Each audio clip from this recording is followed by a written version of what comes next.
The Supreme Court recently handed down a landmark decision granting Donald Trump partial immunity in the federal election subversion case prosecuted by special counsel Jack Smith. This decision has sent ripples through the political landscape as it solidifies the protections surrounding presidential acts, making it increasingly difficult for any trial to commence before the upcoming November election. The 6-3 ruling, written by Chief Justice John Roberts, acknowledged that while the president is not above the law, Congress cannot criminalize actions deemed to be part of the president's official duties.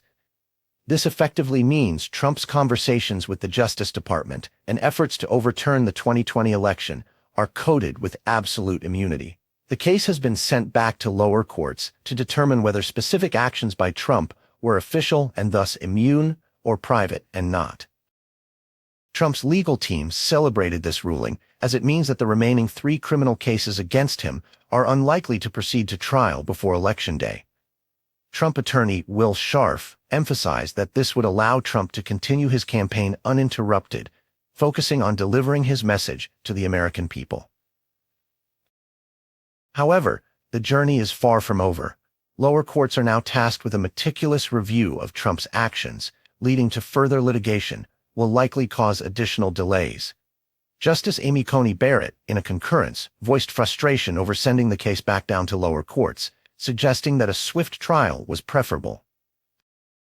The court's liberal justices were vocally critical of the ruling, with Justice Sonia Sotomayor describing it as a step towards making the president akin to a king, immune from consequences for unlawful acts.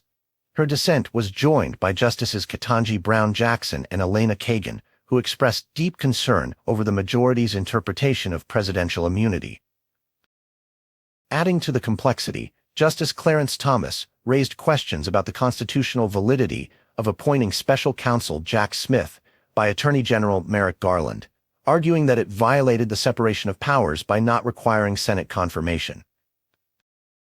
Despite the backlash from liberal justices and some conservative voices like Barrett, Trump supporters view this ruling as a significant victory that upholds the principles of presidential authority and the independence of executive decisions.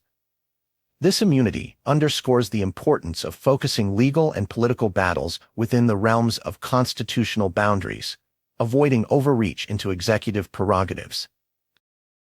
As the legal wrangling continues, the American public remains divided over the implications of this ruling.